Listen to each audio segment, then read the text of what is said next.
Hello, everyone. Welcome to Module 6, Social Influence. This is our learning outcome number 1.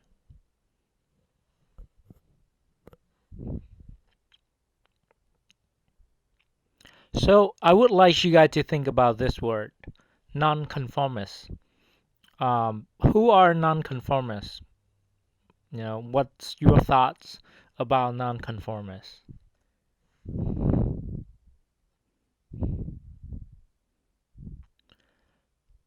So,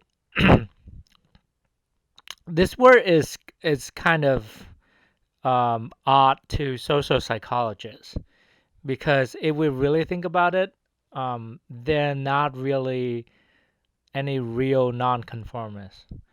Um, because we are social animals, we tend to sort of follow the norms and behavior of other people in our group, right? So if you think about any example of nonconformist, for example, um, let's say someone who is a hipster who do something before it become cool, right? So they're ahead of time. They do things different from other people. But actually, you know, what they do is you can kind of identify like a pattern of behavior, of fashions, of lifestyles that are similar across people who are sort of considered to be non-stereotypical nonconformists or hipster. And so there's these funny memes about like hipsters started back from like for the UK.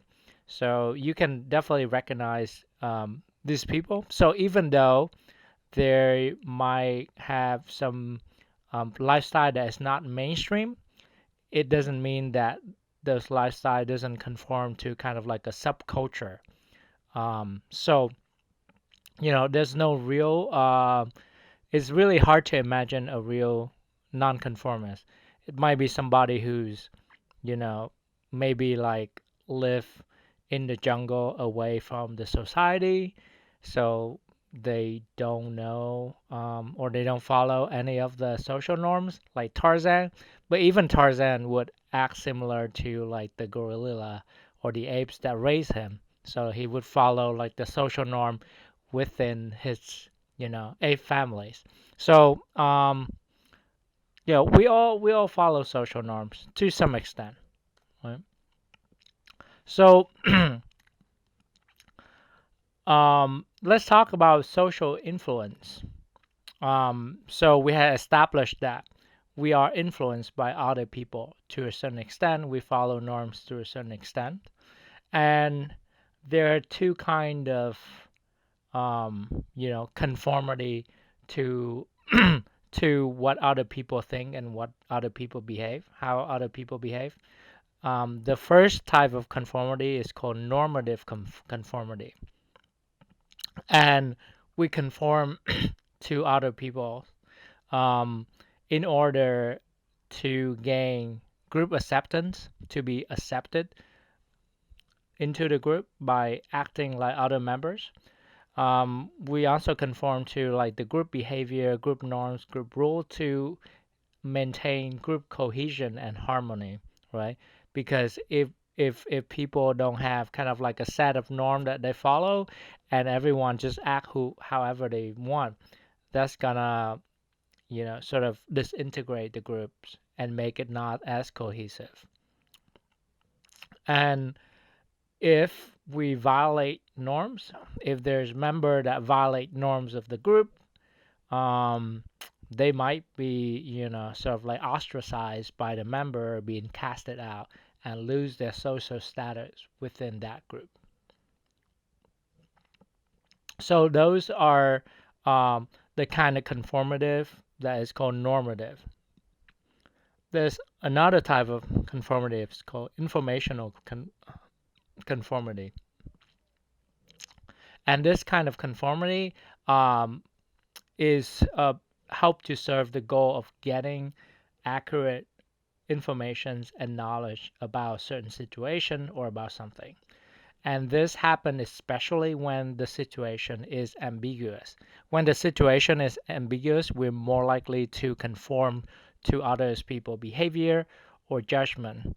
For example, if you're walking out on the street and you see, a crowd of people running away from something or running toward a directions, um, it might be wise to just, follow them or like kind of like watch out for what's going on. And if they look really scared, we might actually start to like run with them because who knows, whatever happened, there might be some kind of danger that are, looming.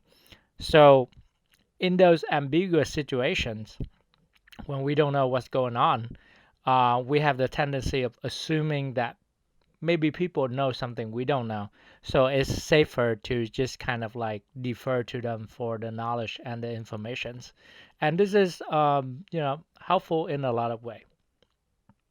So I would like you guys to watch a. So this is like um, an example of informational conformity when you uh, see somebody's running, it might be useful just kind of like, okay, follow them first and figure out what happened later. So there's this video about an experiment, um, and I would like you guys to watch it and then sort of like identify the as many situational forces as possible that influence this woman's decision to stay in the room or to leave the room. So feel free to start the video. The link is in the PowerPoint. And once you finish it, come back to the lecture.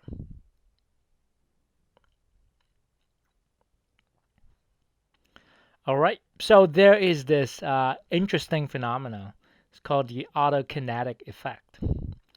So if you are in a completely dark room, right, there's no light, and if you and there's a red dot, and if you stare at the red dot for long enough, you see that the red dot start to move, start to like wiggle and like move around, even though it's actually stationary. And this is the kind of effect that people would explore in uh, perception and cognition lab experiment, right? So I would like you guys to try this out, and I'll tell you why we're doing this. So I would like you guys to try this out. Try to turn off all your light, close your window, shade, or like put a blanket over you and your computer, trying to make it as dark as possible, and then stare at the red dot. See what happens. All right. So feel free to pause the video and do that. I'll give you guys a couple of seconds. All right. Assuming that you've done all of these things, did you notice the red dot moving? Maybe a little bit, maybe not so much. All right. So, and yes, the dot does move. I'm not like trying to trick you guys. Or the red dot, you know, the effect is real. The red dot is typically perceived to move um, anywhere from 1 inch to like a few inches. Um, and there's definitely individual differences in perceptions of how much the dot moves in a dark room. So Sheriff did the study when he has people coming into the lab and judge the movement of the red dot in the group, right? And so when they judge the movement of the red dot alone, like how far did the red dot move, you see there's a lot of variations. 1 inch, some people say 2 inch, others say 7 inches, right? But when the researcher had people judge the movement of the red dot um, in a group, you start to see that their estimation start to converge. And after like 3 trial, they arrive at almost the same number, the same judgment. Um, and so what happened here? What kind of conformity happened here? And our guess is that there might be some combination of both informational and normative conformity here, right? So first, informational conformity. The situation is ambiguous. We're in like a totally dark room, and we don't know. It's really hard to judge how far the red dot moves. So it's good to kind of like rely on the wisdom of the crowd, what other people say, where how far the red dot move, and kind of adjust. So these participants might have adjust their judgment based on the information from other people's judgment. However, there might be some element of normative conformity too, if they want to be, not standing out. For example, subject 3 initial assessment is like really far out from two other people, and if we want to be kind of like get along well with other people in the same experiment, kind of want it to be accepted, then we might actually try to change our assessment of the distance between of the red dot to kind of being accepted by other participants. So a quick interesting historical note that Solomon Asch, um, who's the author of the famous ash stick study that you might have seen in Site 100. He read Sharup's study, and he sort of like kind of criticized it. Um, his his reason is that, well, the situation here is ambiguous and weird, right? You're in a totally dark room, you're not sure what's going on. So, of course, people do conform.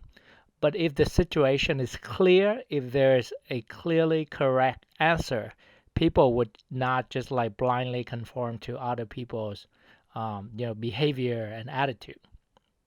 So he so Asch did another study with the clear situations, and you might have remember that in Site 100, this study has been discussed.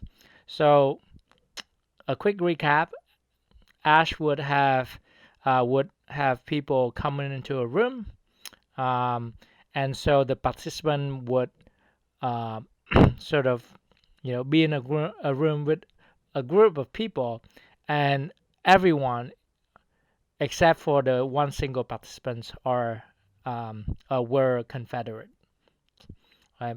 And the researcher would show the group a line, and then the researcher would show the group like three different lines for comparisons, and then asked the people, each person in the room, to state out loud what line,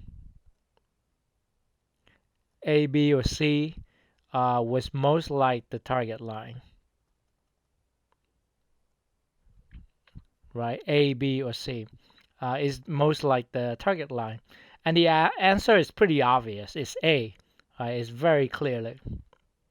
Um, so the interesting thing is all the Confederate give the wrong answer. The Confederate give the answer first. They all say B, B, B, B. Um, and the real participant sat at the end of the row and gave his or her answer last.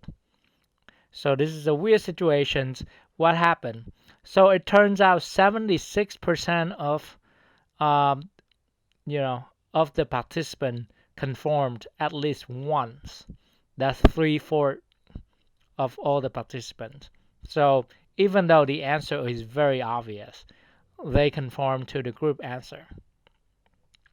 And um, there's many trials per participant, and when the researcher rounded up all of the trial, 37% of total trials, there's somebody who conforms to the group's answer.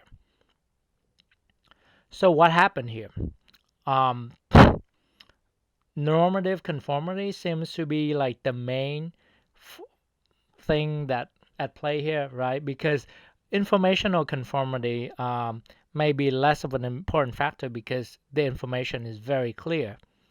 A is the correct answer. So maybe the participants are motivated to fit in with the group, with a stronger motivations compared to his or her motivation to give an accurate answer. However, if you look at these photos of the participant, the one in the middle is one of the participant, and he looked like puzzle. He might be asking himself like, "Wait, am I crazy? Like, what am I not seeing here?" So there may be a small element of, informational non conformity as well, as the participant probably try to like get the correct answer, and maybe he or she thought that the group knew something he or she didn't know. Right? So there are there are some moderators of this effect, of the conformity effect, of the effect of the presence of other people. So we talk about moderators in like some of in the past few lectures, right? So moderator is a factor that changes the effect of another factor on an outcome. So the moderators here are factors that change the effect of the presence of other people on the outcome, which is conformity. So what are the moderators here? First, the center.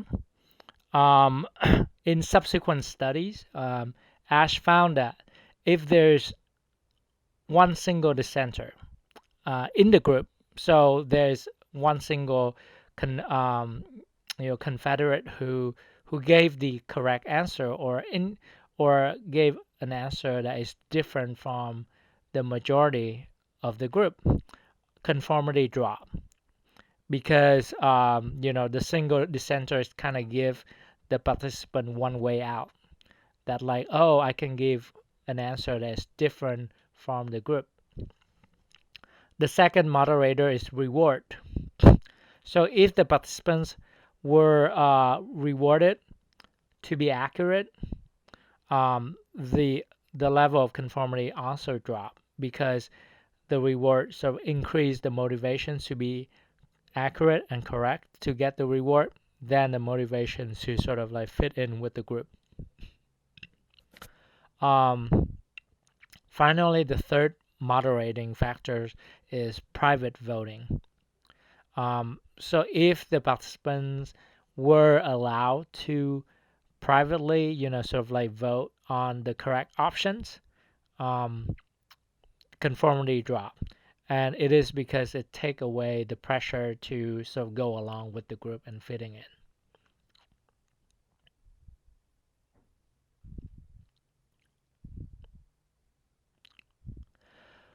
So Moscovici, um, like Solomon Asch, is interested in conformity, but his interested in a slightly different aspect of conformity, which is minority influence. How does minority in a group would be able to influence and change the opinion of the majority of the group? So it's sort of an anti-conformity um, forces. So in one of Moscovici's study in the 1960s, he has participants come into the lab again, and do what he called a color perception task, but it's actually a conformity task, right? So participants would be asked to put a simple color label to slides that were obviously blue. However, they were asked whether, this color is blue or whether this color is green, but all of the colors are actually shades of blue. Um, the participant would express their judgment orally in groups of 6. So there are actually 4 real subjects and 2 confederates, um, of the researchers. And these two Confederate would give the incorrect response, green. So here you can see that the majority are real subjects and the minorities are Confederates. So the subjects would of course always give the correct answer, blue. The Confederate would sometimes give the incorrect answer, which are green. Right? So here come the experimental conditions. There's two experimental conditions. In one of the conditions, the two Confederates gave the wrong responses together for two-thirds of the time, um, and responded like the real subjects for one-third of the trials. In the second experimental condition, the two Confederates gave their incorrect response, which is green, consistently for the whole sets of trial, without ever giving the impressions that they were uncertain or undecided. Right?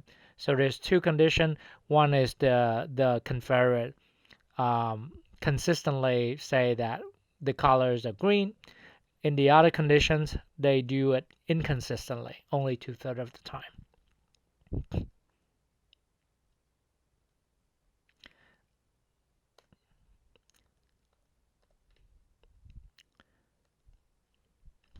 All right. So, um, so what happened is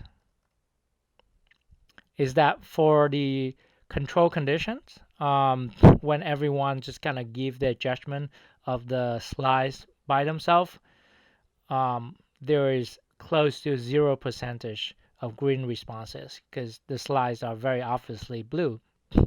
When in the condition where when the minority or the two Confederate give inconsistent wrong answer, the percentage of green response from the subjects are almost close to zero, right? It's only around 1%. However, when the minority, the two Confederate, consistently give the answer to be green, the subjects actually would say green for 8% or around 8% of the time. So what does it mean? It means that the minority can actually influence the attitude and behavior of the majority. And here are the factors that would sort of like optimize the minority influence. So if you're a minority and want to influence the attitude and opinion of the minority need to be unanimous, right? They need to agree with one another. Um, they need to stay on message and kind of be consistent with the message. And in a situations when there's a lot of ambiguity, the minority influences would likely be greater than compared to like a clear situation. All right, so here's our essay options number one.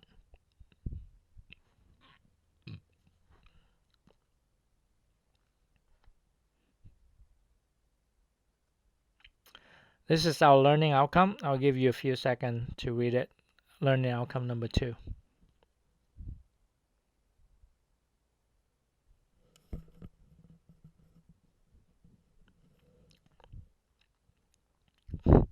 Okay, so I would like to start the learning outcome number two with this question.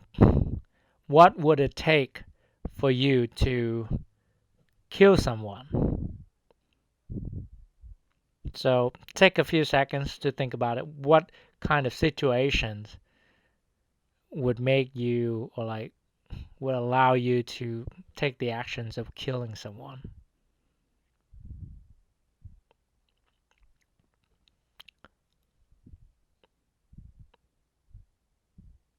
So many of us might think that, well, if I'm in mortal dangers and need to defend myself, um, or if my family or loved ones are in grave danger, right, then I might be in a situation where I need to like kill someone in self-defense. Um, no one's gonna say that, well, I just need someone in a white lab coat to tell me to do that, right? That would be crazy. But that's exactly what happened, and you know where I'm going with this. We're gonna talk about Stanley Milgram's obedient experiment. Um, and so let's talk about a more extreme phenomenon compared to like conformity, which is obedience. And Milgram study, um, obedience to authority is uh, is like, yeah, a great study that sort of like show how extreme behaviors can become given the right situations. Um, so in Milgram's study, he has participants come into the lab and play with the with the cover story that they're participating in a learning study where they play the role of the teacher and another participant play the role of the learner, while the other participants are actually Confederates. Um, and the subjects were told that if the learner get an answer wrong, right, they would kind of go through like a test and quiz exercise. And if the learner get it wrong, then the teachers would give an electric shocks with increasingly stronger and stronger magnitude. So stronger electric shocks with every wrong answer. But these shocks are, of course, are actually fake, and but the Confederate would actually kind of like screaming or like express vocal distress with that. All right. And these shocks can actually increase from like, tickling to the level of extreme danger. There's actually like a sign on the on the switch saying that like these shocks are extremely dangerous.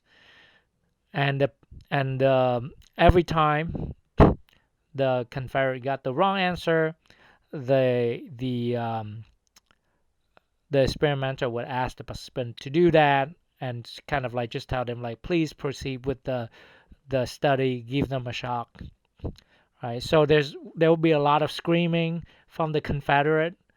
Um, yeah, but surprisingly, 67% of the participants increases the shock to the level of extreme dangers, and the Confederate was like screaming, and it's completely reasonable to kind of assume that there might be some like this person might have some medical conditions that these shock would put them in grave danger. So 65% of participants actually increase the shock to the level that it could kill somebody. And all it take was a guy in a lab coat saying, "Please proceed." So this study is really eye-opening, um, and that the majority of people in the situations where there's an authority figure, which is the scientist or like the guy in the lab coat telling them to kill somebody, and that's all it takes for them to sort of like proceed with the action. Um, so Hoffling um, wanted to sort of explore this obedience phenomena with people who had experience working with authority. So for people who are used to working with authority, and he did this study with the nurses in hospitals. Um, and so this his study like nowadays would not be approved by ethical board because it's pretty intense. So he had Confederate called hospital nurses pretending to be a doctor, right? And so the Confederate would call the nurse and ask them to go to the drug cabinet, get this certain drugs, and give it to one of the patients in room like 110 or something. Um, and the instruction would be giving a lethal dose of this drug to that patient. So guess what are the percentage of nurses that actually follow the instructions? Right? So in the study, 95% of the nurses walk toward the cabinet, get the drugs, and walk toward um, one of the patient's room. And then at that point, the experimenter would like kind of like run out and stop the nurses because those drugs and the instructions were to give a lethal dose of that drugs to the patients, and the nurse just like follow the directions of someone who's supposedly a doctor. So what this experiment reveal is that people who have are used to working with authority, used to kind of like taking orders and follow it, are at higher, sort of like have a high chance of just like blindly follow orders and kind of be obedient to authority. And that is a very dangerous thing. So working with authorities sort of indoctrinates you and make you more likely to follow order in the futures. And so, well, we might look at these experiments and say that, well, yeah, other people are obedient, but not me. Well, we should actually be more cautious and have some self-reflections because there's numerous experiment following that using the Milgram the Milgram um, experiment patterns, and they would find that people, these findings would be replicated in the majority of people. So we're very likely, if we're put in the same situations, there's a high chance that we might, behave in the same way that these subjects does. However, not everyone obeys in this experiment. This is a snippet of the conversation between one of um, the subject and the experimenter in Milgram experiment. Um, so, right, the experiment say, well, you need to continue, and the man say, nope, it's not necessary. I'm not going to do it. And he continued to resist the influence from the experimenter. So the nurse study and the Milgram study show how powerful the situation is, and the situation can sometimes overpower our individual disposition, our individual moral code. But there's still individual differences in how one might react to these situations, how might one react to authority. So there's some hopes here.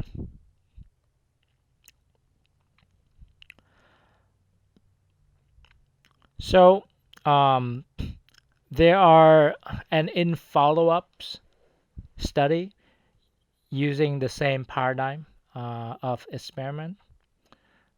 The researchers sort of explore different factors, different um, moderators that would increase or decrease obedience to authority. And these factors, these situational factors, include proximity of the authority figure. Right? So in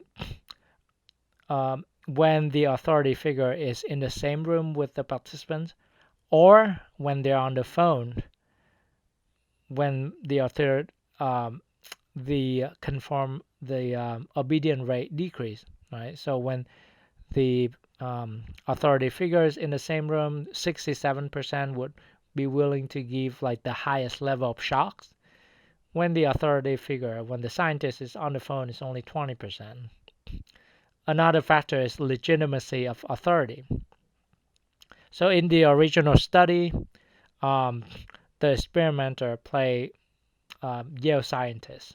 It's at Yale, so the experimenter are scientists at Yale. In a follow-up study, when they do the study with the authority being at when they do the study at Bridgeport Community Center, um, the experimenter is viewed as having less authority, and therefore the obedience rate dropped. Um, Emotional distance from victims is also matter. When in one of the experiment, when the subjects cannot hear the scream from the Confederate, um, obedience rate goes up to like almost 100%. People were just like willing to give the highest level of electric shocks to the person when they cannot hear screaming or any sign of distress. In another study, they were asked to hold hand with the with the Confederate when they were supposedly give the electric shocks to the Confederate.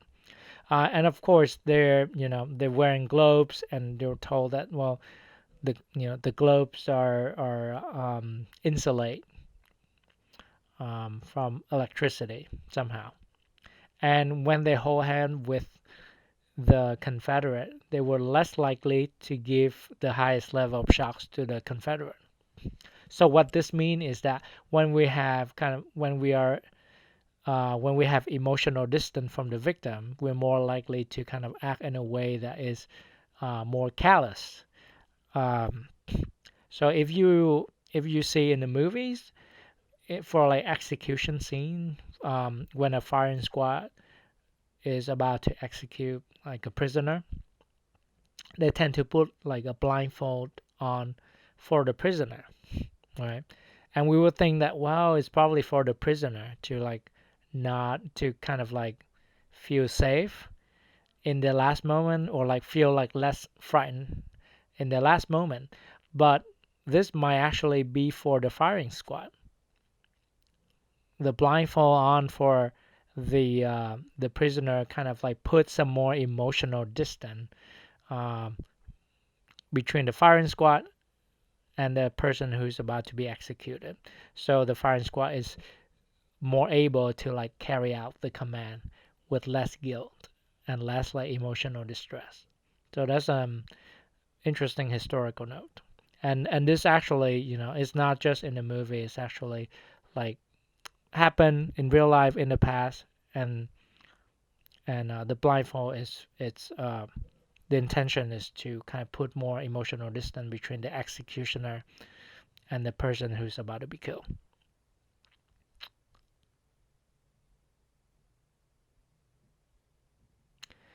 Yeah, sorry, my animation's sort of like left behind.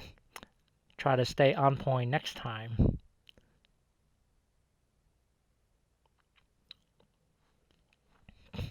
So this is our essay options number 2.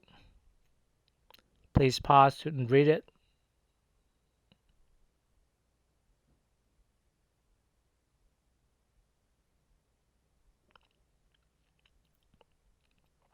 This is our learning outcome number 3.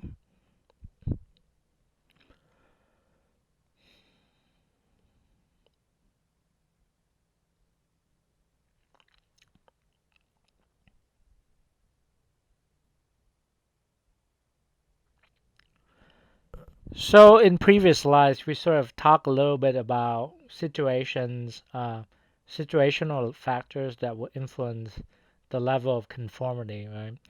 So let's continue to dive deeper into it. Let's talk about the characteristic of group that would increase or decrease conformity to others. One is one factor is whether the group has a unanimous opinion or behavior or attitude. So unanimous group would be more likely to evoke conformity from members than group that are sort of like fractures and have different factions in the group. The second factor is the size of the group, and the relationship between group size and conformity is actually curvilinear. So conformities will increase in the group from, you know, as, as the group size increase until the group reaches the size of 5 or 6 members. At that point, beyond that, the influence of the size of group size sort of like level off, and when it gets too big, um, it actually diminishes. The third factor is how cohesive the group is. So in a group where people are closer together, right? The group is tight. People are getting along well with each other and are committed to collective goal of the group. Then the members of the group are more likely to conform to others in the group.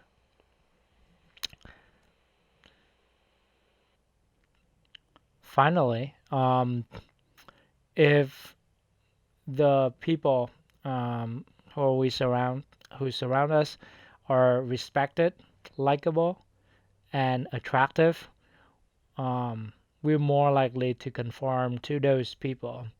Um, and this is called, like the chameleon effect, where we sort of mimic these people' attitude, opinions, and behavior. Partly because we want to be liked by these people who are respected, likable, and attractive, and we want to be associated with these people. So when these factors, unanimous group, bigger group size, cohesive group, and respected, likable, and attractive others are present, the chance of conformity will increase.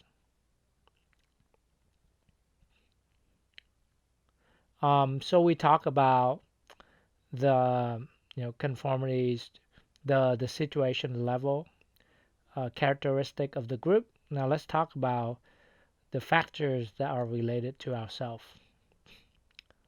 Um, Under situations such as confusion, we would be more likely to follow a a group, yeah, a group because we're not sure whether the information and the knowledge and our understanding of the situations is correct or not. So we're more likely to sort of like follow um, what other people do. There's a second factor that is the individuation, and you guys have seen it in previous module, I think. And to repeat, the individuation is the inhibitions of personal moral values, the loss of self-identity, and the adoptions of sort of like group norms and social identity. So these, don't like happen all the time. They just happen in certain situations. So it's not a permanent loss of personal moral values or self-identity, but it can happen when people are in a group. Um, and what you might imagine um, that the individuations might happen when people are in a group that looks really similar. They might share the same clothing. Um, Members of the group might get numbers instead of names, right? So they kind of forget their self identity and start to take on their social identity instead. And so in these situations, people are more likely to adopt group norms and conform to situational specific norms. Um, why situational specific norms? Well, you can say that people in large crowd or in anonymous online forum, when they experience the individuations, they might have extreme behavior like bullying or violence. And these behavior are actually generally anti-normative, right? They're considered deviants by the society. people generally do not approve of this behavior. However, this behavior might act as the norms in that situations when everybody's in the group in that situations kind of like act that way, or where in those situations, um, like when people were kind of like canceling others online, or like criticizing, or like expressing outrage people for doing something online, expressing outrage and say kind of like mean abusive things in that situation sort of like become a norms for the people in the group in specific situation. But in general, those might not be the norms. So just kind of like keep in mind the individuations would increase conformity to group norms in that specific situations. The third factor is psychological reactance. So we humans have a basic need for autonomy and self-determination. So when people feel like their autonomy is being taken away because somebody's trying to influence, control, or manipulate them, right, they might resist this influence and do the exact opposite. So that's called psychological reactance. So it's like something, it's kind of like, don't tell me what to do. I can take care of myself. In a way, psychological reactance decreases conformity, right? Because people resist the influence from other and they try to do the exact opposite. But be careful because psychological reactance also may push people to conform to the opposite behaviors. For example, take teenagers. Teenagers are often told like do not smoke, do not drink by adults. Um, but they might experience psychological reactance. They might rebel, and they would do the opposite. They would smoke and drink as a form of resistance, but that's ultimately mean conformity to the norms of their peer groups.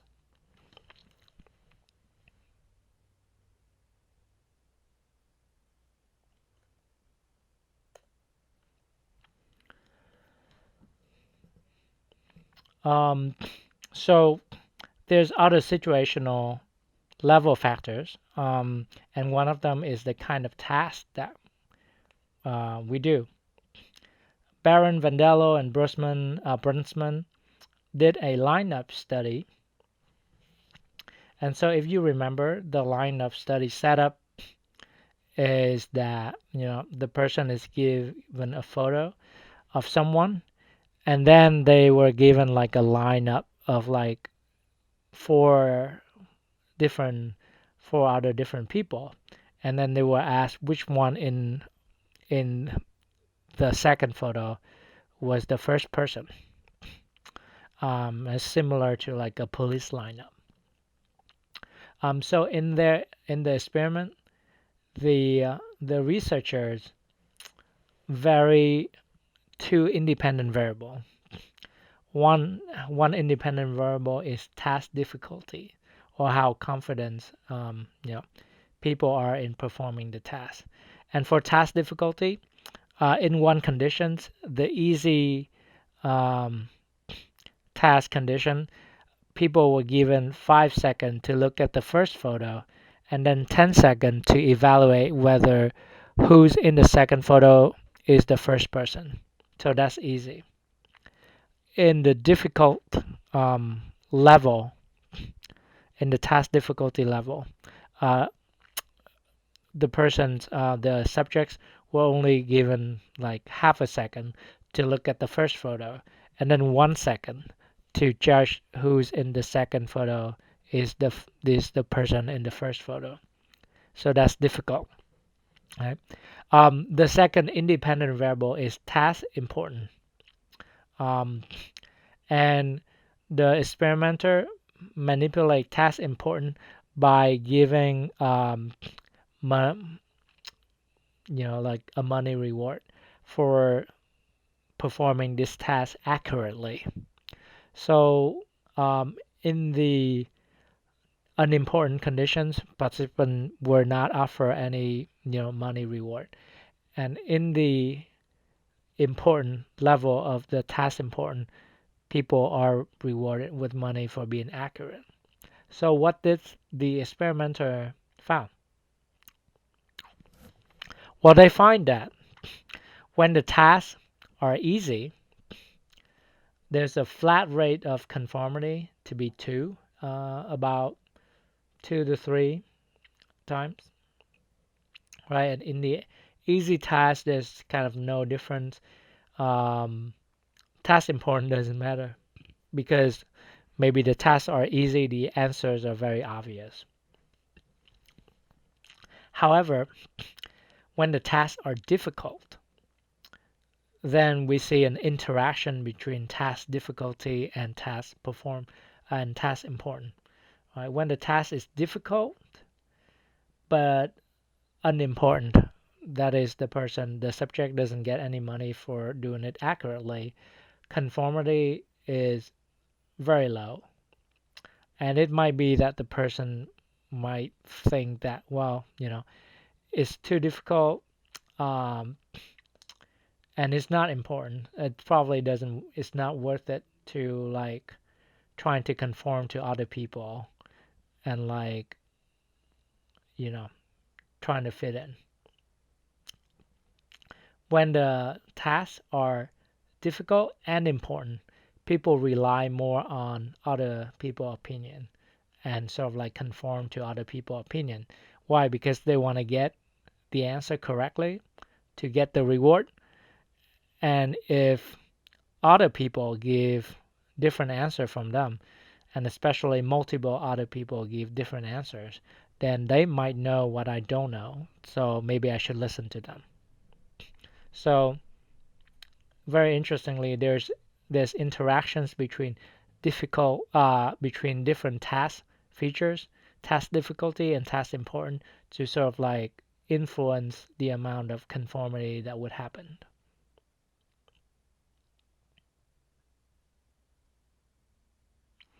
All right, so this is your third essay option.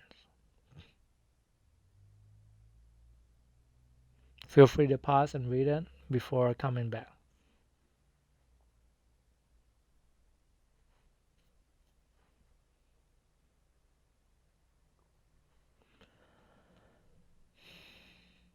This is our learning outcome number 4.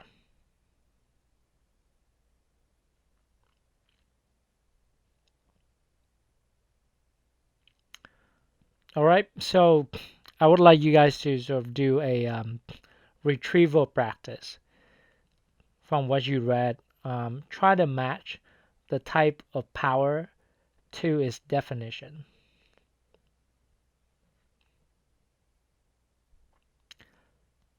Feel free to pause the video and then I will move on next.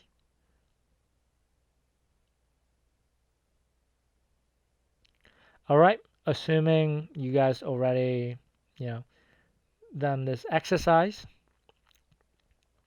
let's talk about different kind of powers. And different kind of powers to influence other people also fall into sort of like of two main type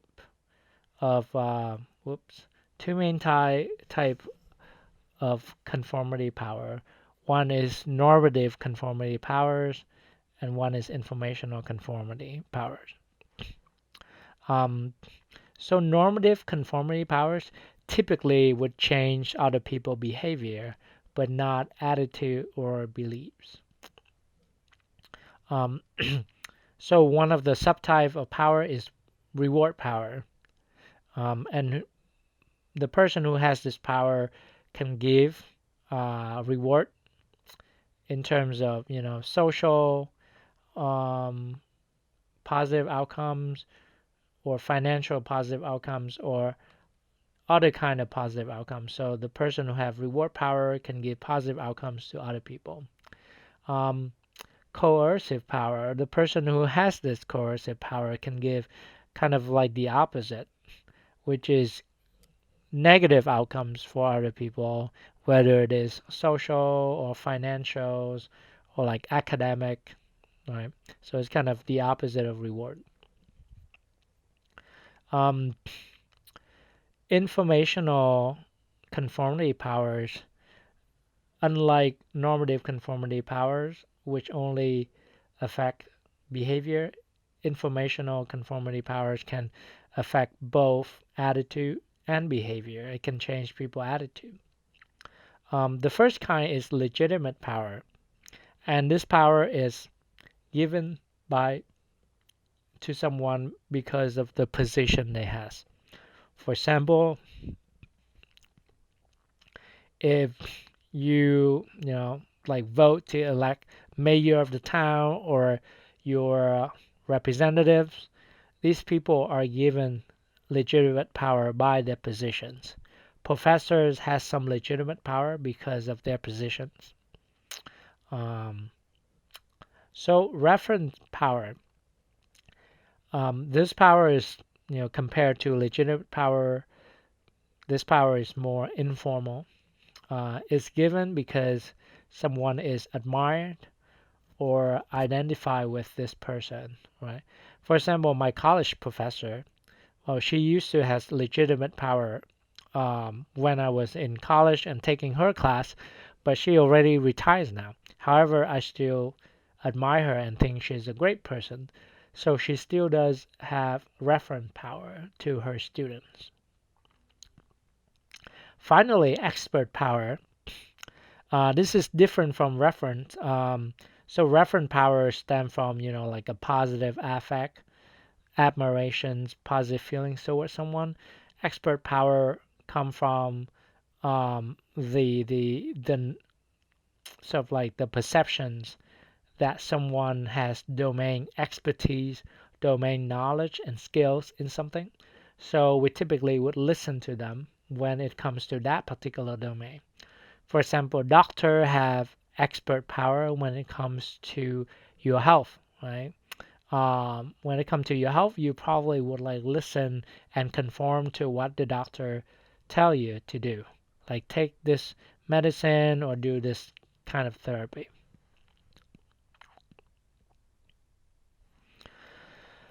All right. So this study for research deep dive is related to power.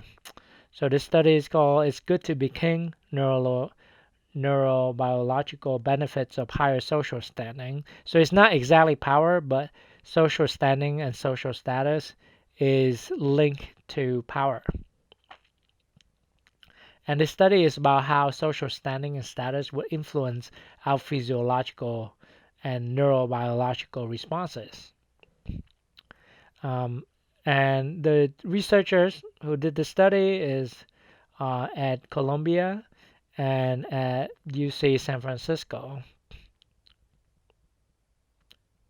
So what they did in this study is first they have people come into the lab again, um, and they would do a pre-assessment of their physiology, like take measure of participant testosterone, take measure of some cardiovascular measures like heart rate, cardiac output, um, and then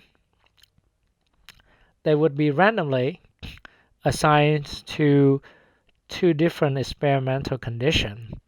The participant would be randomly assigned to be a leader or a supporter in and they would be joined by a confederate, right? And they would work with the confederate in group of two. So participants will be randomized to be a leader or supporter, and the confederate will play either role depends on how the participants are randomized.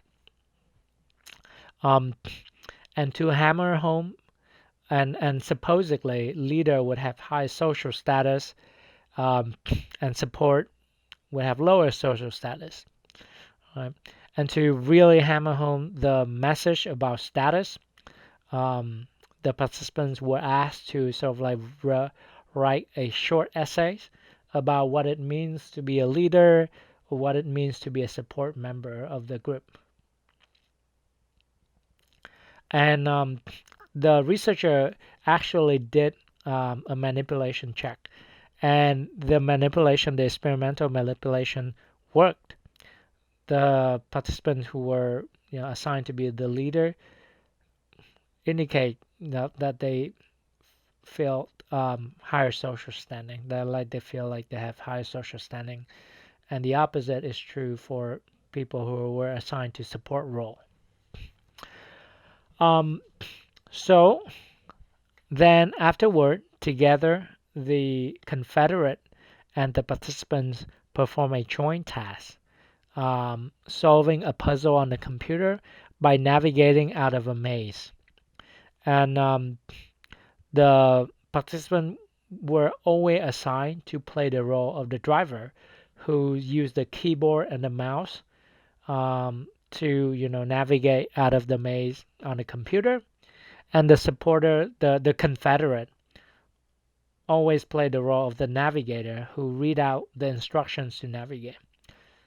Right, so the role in the game is always fixed. However, the leader positions are randomly assigned. Okay. Um,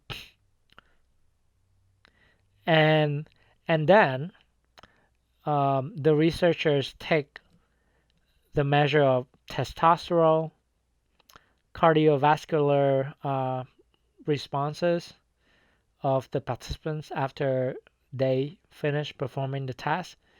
They also measure, the time it takes to solve the puzzle and how much bonus is allocated.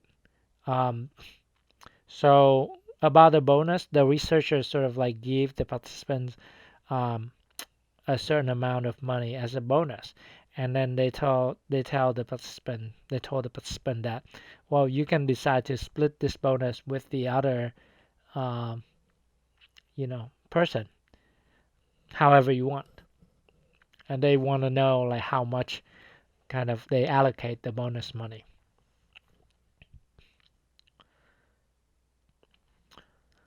So this study sort of look at multiple outcomes.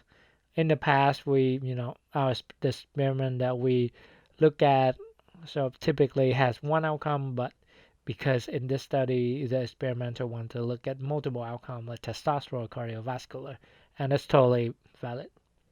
All right, so for the result, the social status has an effect on testosterone level.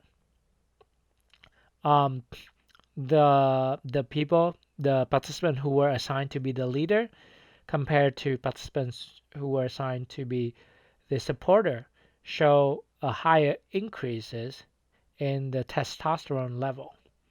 And testosterone is associated with aggression and dominance, so people who have high positions um, tend to have higher testosterone, and athletes tend to have higher testosterone. So this shows that when you have higher social standing, your testosterone level, your hormone literally change. Your testosterone level goes up. Secondly, they also find that the heart rate of people who were assigned to be the leader um, have a higher increase compared to the heart rate of people who were assigned to be a support member. So in this case, it's appeared that the leader experienced higher increase in heart rate, which is an indication of the body mobilizing resources to take on the challenge. And heart rate was only one of the four cardiovascular responses measured, um, but I only report one here, and all show sort of like similar patterns. Um, in general, there's more adaptive changes for higher status and more maladaptive changes in cardiovascular responses for people who get randomly assigned lower status. And for puzzle time, you might say that the y-axis for puzzle time, it has been transformed. So the difference is in the unit of a standard deviation. Um, But even if we ignore the unit, we can see that for high status participants, they take less time to complete the puzzle than with low status participants. Right? So higher status seem to increase performances. And for the final result, the researchers found that higher status participants, people who randomly get higher status, would allocate more money to their partner than lower status group. And this difference is also significant. And this is kind of a surprising finding, actually, because there's other research shown that when people have more power and status, they tend to be less generous and less compassionate.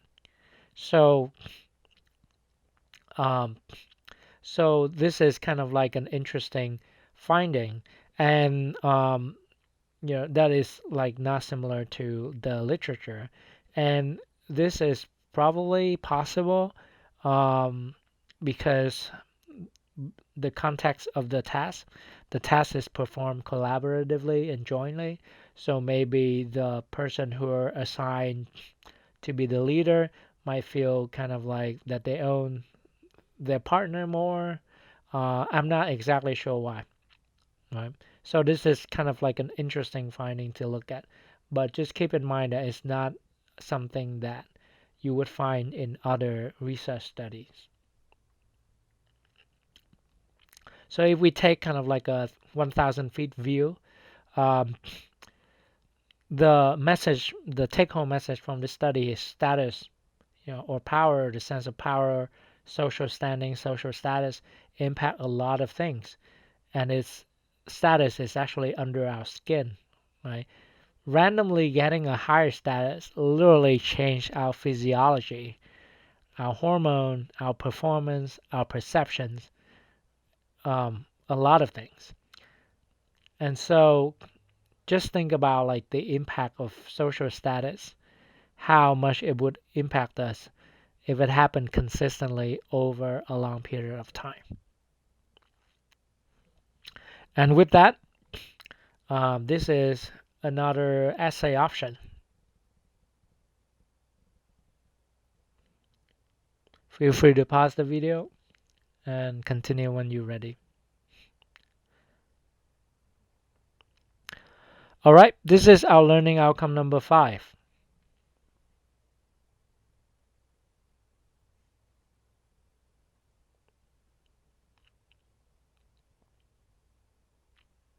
So before proceeding with the content for learning outcome number 5, this is your final essay options. So we have gone through like a lot of factors and that influence conformity and obedience. You have power, different kind of power, group composition, individual factors, social norms, authority. So all of these factors, all of the constructs related to conformity and social obedience, social influence. I would like you guys to uh, sort of like there will be a video about the Stanford prison study. And when you watch that video and learn about the Stanford prison study, um, take as many of these factors as possible and see which one apply um, to the Stanford prison study. Which of these factors, which of these constructs sort of explain the phenomenon, the behavior that happened in the Stanford prison study. All right? Yep.